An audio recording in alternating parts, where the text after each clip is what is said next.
आज हम एक ऐसी चीज की गहराई में उतरने वाले हैं जिसका इस्तेमाल हम में से मतलब लगभग हर कोई रोज करता है। एक न्यूज़ फीड ऐप। सोचिए जैसे फेसबुक, इंस्टाग्राम या एक्स।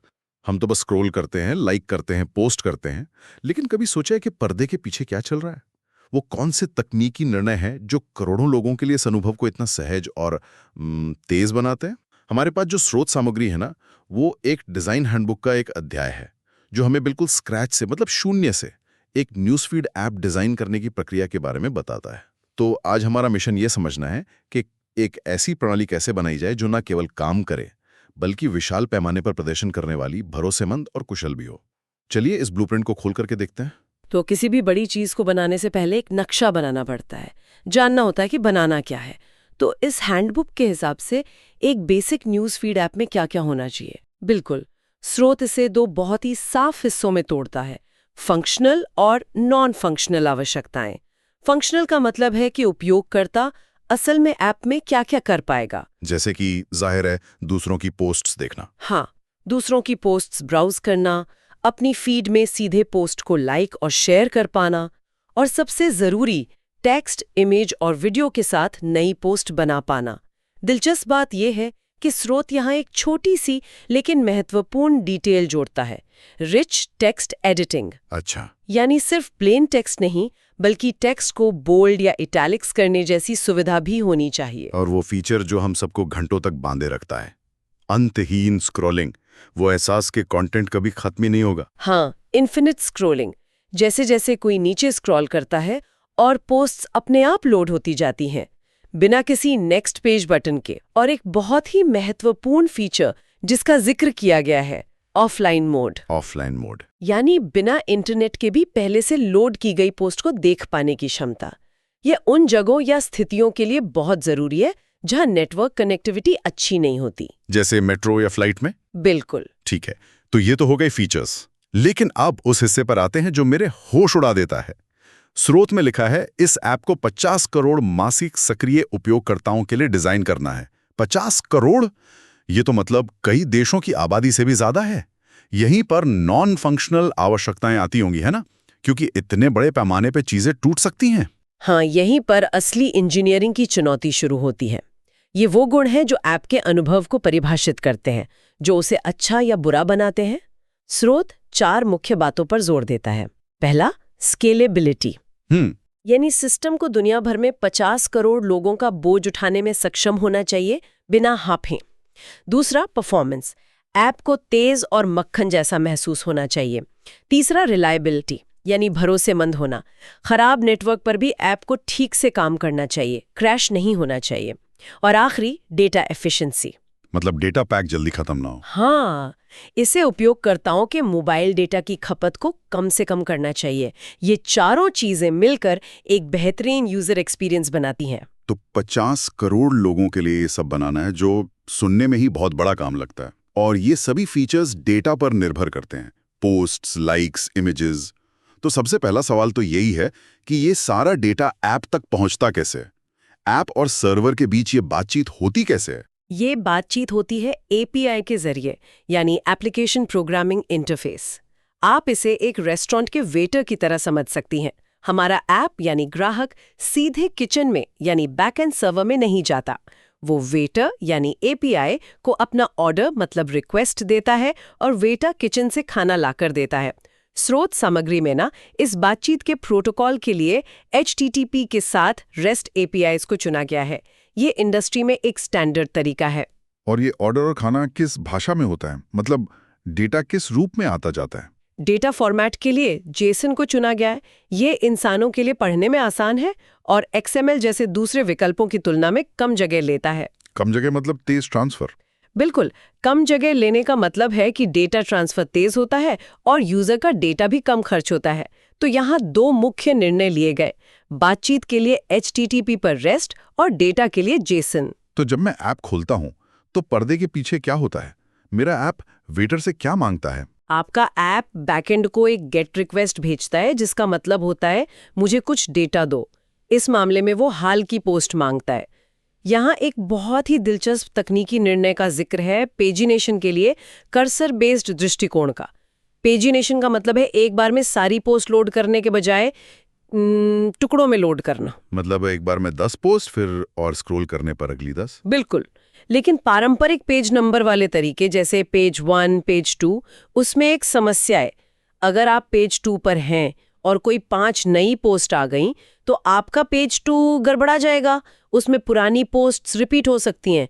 कर्सर बेस्ड दृष्टिकोण में ऐप सर्वर को बताता है कि मैंने ये आखिरी पोस्ट देखी थी, अब मुझे इसके बाद वाली 10 पोस्ट दो। ये एक लगातार बदलने वाली फीड के लिए ज्यादा कुशल और क्या कहते हैं, भरोसेमंद है। और जब मैं कोई पोस्ट लाइक करता हूँ या शेयर करता हूँ, तब ऐप एक पोस्ट रिक्वेस्ट भेजता है। गेट का मतलब था डेटा लाओ, पोस्ट का मतलब है ये नया डेटा लो और इसे सेव कर लो। इस रिक्वेस्ट में ये जानकारी होती है कि किस पोस्ट पर क्या इंटरैक्शन हुआ, जैसे लाइक किया गया। सर्वर इस जानकारी को अपने डेटाबेस में रिकॉर्ड कर लेता है। यहाँ हैंडबुक में एक बात है जिसने मुझे सच में सोचने पे मजबूर कर दिया है। 2 अलग-अलग डेटा मॉडल का जिक्र है, एक पोस्ट प्रीव्यू और एक पोस्ट डिटेल।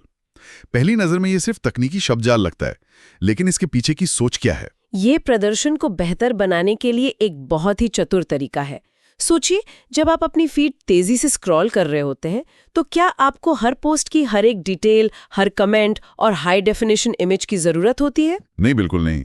ऐसा करने से तो बहुत ज्यादा डेटा डाउनलोड होगा और ऐप का चूहा की तरह धीमा हो जाएगा। सही बात है। मैं तो बस एक झलक देखना चाहता हूँ कि क्या दिलचस्प है। बिल्कुल। इसीलिए स्क्रॉल करते समय ऐप पोस्ट प्रीव्यू का उपयोग करता है। इसमें हर पोस्ट के बारे में बस उतनी ही जानकारी होती है जितनी उस झलक के लिए जरूरी है, जैसे लेखक का नाम, पोस्ट की पहली 2 लाइनें, लाइक्स की संख्या और एक छोटी कम रेजोल्यूशन वाली थंबनेल इमेज। अच्छा, तो ये एक तरह का ट्रेलर है ताकि मेरा डेटा भी बचे और फोन भी धीमा ना हो। ट्रेलर वाला उदाहरण एकदम सही है। ये डेटा के आकार को बहुत छोटा रखता है और फीड बिजली की तेजी से लोड होती है। और जब आप उस ट्रेलर पर क्लिक करते हैं, यानी किसी पोस्ट को विस्तार से देखने के लिए टैप करते हैं, तभी ऐप पूरी फिल्म यानी पोस्ट डिटेल को हाई रेजोल्यूशन इमेज और बाकी सभी जानकारी के साथ लोड करने के लिए एक अलग रिक्वेस्ट भेजता है। इससे बैंडविड्थ और प्रोसेसिंग पावर की भारी बचत होती है, खासकर कमजोर नेटवर्क और पुराने फोन पर। ठीक है, तो हमने शहर का जोनिंग प्लान मतलब फंक्शनल रिक्वायरमेंट्स बना लिया है और शहर को बाहर की दुनिया से जोड़ने वाले हाईवे और सड़कें यानी APIs भी डिजाइन कर ली हैं। अब शहर के अंदर की बनावट कैसी होगी, इमारतें कहाँ होंगी, पावर ग्रिड कैसे काम करेगा, चलिए ऐप के आर्किटेक्चर को समझते हैं। बहुत बढ़िया एनालॉजी है। स्रोत एक लेयर्ड आर्किटेक्चर का प्रस्ताव करता है, जिसे मुख्य रूप से 2 भागों में बांटा गया है, UI लेयर और डेटा लेयर। UI लेयर शहर का वो हिस्सा है जो सबको दिखाई देता है, सड़कें, इमारतें, पार्क्स। मतलब स्क्रीन, बटन, स्क्रॉल होने वाली पोस्ट की लिस्ट, ये सब UI लेयर है। हाँ, ये वो सब कुछ है जो उपयोगकर्ता देखता है और इंटरैक्ट करता है। इसका काम डेटा को खूबसूरती से दिखाना और उपयोगकर्ता के क्लिक्स और स्वाइप को संभालना है। लेकिन असली दिमाग डेटा लेयर में है। ये शहर का भूमिगत इंफ्रास्ट्रक्चर है, पानी की लाइनें, बिजली के तार, डेटा केबल। और स्रोत के अनुसार इस डेटा लेयर के अंदर भी 3 मुख्य हिस्से हैं। सही। पहला और सबसे महत्वपूर्ण है पोस्ट्स रिपोजिटरी। आप इसे एक लाइब्रेरियन की तरह सोच सकते हैं। ऐप का UI यानी जो हमें स्क्रीन पर दिखता है, वो सीधे लाइब्रेरी की अलमारियों में घूमने नहीं जाता। वो बस लाइब्रेरियन के पास जाता है और कहता है मुझे नई पोस्ट चाहिए। अब ये लाइब्रेरियन का काम है कि वो देखे कि वो पोस्ट कहाँ से लानी है। तो ये लाइब्रेरियन यानी रिपोजिटरी डेटा कहाँ से लाता है? यहीं पर बाकी 2 घटक आते हैं। एक है पोस्ट्स रिमोट डेटा सोर्स, जो नेटवर्क से डेटा लाने और भेजने का काम करता है। ये हमारी एनालॉजी में मेन सेंट्रल लाइब्रेरी है, जहाँ से नई किताबें आती हैं। और दूसरा है पोस्ट्स लोकल डेटा सोर्स, जो डिवाइस पर ही डेटा संग्रहित करता है। ये लाइब्रेरियन के डेस्क के पास वाली लोकल शेल्फ है, जहां अक्सर मांगी जाने वाली किताबें रखी होती हैं, ताकि उन्हें जल्दी से दिया जा सके। ऑफलाइन मोड के लिए जरूरी होगा। हाँ, ये ऑफलाइन कार्यक्षमता के लिए बहुत महत्वपूर्ण है। और स्रोत में CDN का भी उल्लेख है, वो इस तस्वीर में कहाँ फिट बैठता है? CDN यानी कंटेंट डिलीवरी नेटवर्क इस शहर के लिए सुपर फास्ट डिलीवरी सर्विस की तरह है। ये इमेज और वीडियो जैसी बड़ी भारी फाइलों को दुनिया भर में फैले छोटे छोटे गोदामों में कैश करके रखता है। जब कोई उपयोगकर्ता दिल्ली में अपनी फीड देखता है तो टेक्स्ट तो मुख्य बैकएंड सर्वर से आ सकता है जो शायद मुंबई में हो, लेकिन इमेज और वीडियो दिल्ली के पास वाले CDN गोदाम से आते हैं। अच्छा। इससे डिलीवरी बहुत तेज हो जाती है और मुख्य सर्वर पर लोड भी कम होता है। 50 करोड़ उपयोगकर्ताओं के पैमाने पर यह बिल्कुल जरूरी है। अब एक ऐसी चीज पे बात करते हैं जो मुझे व्यक्तिगत रूप से बहुत परेशान करती है। जब मैं मेट्रो में होता हूं और इंटरनेट चला जाता है तो ज्यादातर ऐप्स बस एक लोडिंग सिंबल दिखाकर बेकार हो जाते हैं, लेकिन कुछ ऐप्स में मैं पुरानी पोस्ट देख पाता हूं भले ही नई लोड ना हो। ये जादू कैसे होता है? स्रोत इसके बारे में क्या बताता है? हाँ, ये ऑफलाइन समर्थन या ऑफलाइन सपोर्ट का कमाल है और इसके पीछे सिंगल सोर्स ऑफ ट्रूथ यानी SSOT नामक एक बहुत ही महत्वपूर्ण सिद्धांत है जिसका जिक्र स्रोत में किया गया है। इसका मतलब है कि UI यानी जो स्क्रीन पर दिख रहा है वो हमेशा केवल एक ही जगह से डेटा लेता है और वो है लोकल डेटाबेस। एक मिनट, हमारी लाइब्रेरियन वाली एनालॉजी में कहें तो UI हमेशा सिर्फ लोकल शेल्फ से ही किताबें लेता है। ये तो उल्टा लगता है। असली नया डेटा तो नेटवर्क से ही आता है, यानी सेंट्रल लाइब्रेरी से। प्रक्रिया इस तरह है, जब ऐप खुलता है तो लाइब्रेरियन यानी रिपोजिटरी सेंट्रल लाइब्रेरी से नई किताबें मंगवाती हैं। जब नई किताबें आती हैं तो वो उन्हें पहले अपनी लोकल शेल्फ यानी लोकल डेटाबेस पर रखती हैं, और क्योंकि UI हमेशा सिर्फ लोकल शेल्फ को देख रहा होता है, जैसे ही शेल्फ पर नई किताब आती है UI को वो दिखने लगती है। अच्छा, तो इसका फायदा ये है कि इसका सबसे बड़ा फायदा ये है कि अगर सेंट्रल लाइब्रेरी से कनेक्शन टूट भी जाए, मतलब इंटरनेट बंद हो जाए, तो भी UI लोकल शेल्फ पर जो भी पुरानी किताबें हैं उन्हें दिखा सकता है। ऐप कभी खाली नहीं दिखता। वाह! और मैंने एक और जादू देखा है। जब मैं किसी पोस्ट को लाइक करता हूं तो हार्ट का आइकन तुरंत भर जाता है, भले ही मेरा कनेक्शन धीमा हो। सर्वर तक जानकारी पहुंचने में तो समय लगता होगा, ये कैसे होता है? इसे ऑप्टिमिस्टिक राइट्स कहते हैं, यानी आशावादी लेखन। ये उपयोगकर्ता अनुभव को बेहतर बनाने की एक शानदार तकनीक है। जब कोई लाइक पर टैप करता है तो UI तुरंत अपडेट हो जाता है। वो सर्वर से कंफर्मेशन का इंतजार नहीं करता। तो एक तरह से ऐप मुझसे एक पल के लिए झूठ बोल रहा है। वो मुझे दिखाता है कि मेरा लाइक रजिस्टर हो गया है, जबकि असल में वो अभी सर्वर तक पहुंचा भी नहीं है। ये तो उपयोगकर्ता के मनोविज्ञान के साथ एक बहुत ही चतुर खेल है, ताकि सब कुछ तुरंत और तेज लगे।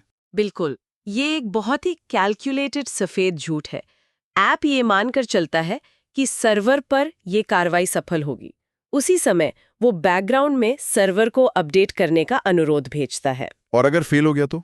अगर अनुरोध फेल हो जाए, मान लीजिए इंटरनेट चला गया, तो उस इंटरैक्शन को डिवाइस पर ही एक कतार में सहेज लिया जाता है। जैसे ही कनेक्शन वापस आता है, ऐप उस कतार को सर्वर के साथ सिंक कर देता है। ज्यादातर मामलों में ये काम करता है और ऐप को जादुई रूप से प्रतिक्रियाशील महसूस कराता है। एक और बड़ी समस्या है जर्की या अटक-अटक कर स्क्रॉल करना। ये तो किसी भी ऐप का सबसे बड़ा दुश्मन है। ऐसा लगता है जैसे कोई शानदार फिल्म देख रहे हैं और वो हर 2 सेकंड में बफर हो रही हो। पूरा मजा किरकिरा हो जाता है। स्रोत इसके मुख्य दोषियों के बारे में क्या कहता है? जर्की स्क्रॉलिंग एक आम समस्या है और स्रोत इसके कई तकनीकी कारणों की पहचान करता है। सबसे बड़ा अपराधी है main thread blocking. Mobile apps में एक मुख्य UI थ्रेड होता है जिसे आप एक सिंगल लेन हाईवे की तरह समझ सकते हैं। इसी हाईवे पर स्क्रीन पर दिखने वाली हर चीज, मतलब कारें, ट्रक, चलती हैं। अगर कोई बहुत धीमा और भारी ट्रक जैसे नेटवर्क से डेटा डाउनलोड करना इस हाईवे पर आ जाए तो उसके पीछे की सारी ट्रैफिक जाम हो जाती है और UI फ्रीज हो जाता है। हाँ, UI जम जाता है और स्क्रोलिंग अटक जाती है। तो इसका समाधान क्या है? उस धीमे ट्रक को हाईवे से हटाना। बिल्कुल। समाधान ये है कि सभी भारी और लंबे काम को एक अलग सर्विस लेन यानी बैकग्राउंड थ्रेड पर भेजा जाए ताकि मुख्य UI हाईवे हमेशा फ्री रहे। अन्य कारणों में शामिल है जटिल लेआउट, यानी एक व्यू के अंदर दूसरा व्यू, उसके अंदर तीसरा। ये ट्रैफिक को और उलझा देता है। और अनुकूलित नहीं की गई इमेज, यानी एक छोटे से डिस्प्ले पर बहुत बड़ी हाई रेजोल्यूशन वाली इमेज लोड करना। ये तो उस सिंगल लेन हाईवे पर एक ओवरसाइज्ड ट्रक भेजने जैसा है। सही बात है। स्रोत का सुझाव है कि नेटवर्क की स्थिति और डिवाइस की स्क्रीन के आकार के आधार पर इमेज की क्वालिटी को गतिशील रूप से समायोजित किया जाना चाहिए। मतलब एक छोटे फोन पर धीमी गति वाले 3G नेटवर्क पर एक विशाल इमेज लोड करने का कोई मतलब नहीं है। नहीं, ये बस रिसोर्सेज की बर्बादी है। और आखिरी सवाल, पोस्ट में बोल्ड टेक्स्ट या लिंक जैसी फॉर्मेटिंग के बारे में क्या? ये भी प्रदर्शन को प्रभावित कर सकता है। हाँ बिल्कुल, ये एक सूक्ष्म लेकिन महत्वपूर्ण बिंदु है। इसके लिए स्रोत में HTML और मार्कडाउन के बीच तुलना की गई है। HTML को उसकी ज्यादा फॉर्मेटिंग क्षमताओं के कारण चुना गया। अब चुनौती यह है कि इस HTML को स्क्रीन पर कैसे दिखाया जाए। एक आसान तरीका है वेब व्यू का उपयोग करना, जो ऐप के अंदर एक छोटा वेब ब्राउजर है, लेकिन ये धीमा हो सकता है और स्क्रोलिंग को जर्गी बना सकता है। तो बेहतर तरीका क्या है? बेहतर तरीका जिसे स्रोत में चुना गया है वो है HTML को पार्स करना और उसे नेटिव UI कंपोनेंट्स का उपयोग करके दिखाना। इसमें बहुत ज़्यादा विकास प्रयास की आवश्यकता होती है क्योंकि आपको खुद का एक छोटा HTML रेंडरर बनाना पड़ता है, लेकिन ये एक custom built high performance engine की तरह है जो बेहतर स्क्रॉलिंग प्रदर्शन और एक सहज अनुभव प्रदान करता है। तो हमने एक न्यूज़ फीड ऐप बनाने की पूरी यात्रा को कवर किया, शुरुआती ज़रूरतों को समझने से लेकर API डिज़ाइन, एक लाइब्रेरियन जैसे आर्किटेक्चर बनाने और ऑफलाइन समर्थन और सहज स्क्रोलिंग जैसी कठिन समस्याओं को हल करने के चतुर तरीकों तक। मुख्य बात जो मुझे समझ आई वो ये है कि हर कदम पर सोच समझकर निर्णय लेने होते हैं, जिसमें प्रदर्शन, मापनीयता और उपयोगकर्ता अनुभव के बीच एक नाजुक संतुलन बनाना होता है। बिल्कुल, हमने ऐसी प्रणाली की रूपरेखा तैयार की है जो उपयोगकर्ताओं को कुशलतापूर्वक सामग्री बनाने और उपभोग करने में सक्षम बनाती है। हमने डेटा कैसे लाया जाता है, कैसे संग्रहित किया जाता है और यूजर को कैसे दिखाया जाता है, इस पर ध्यान केंद्रित किया है।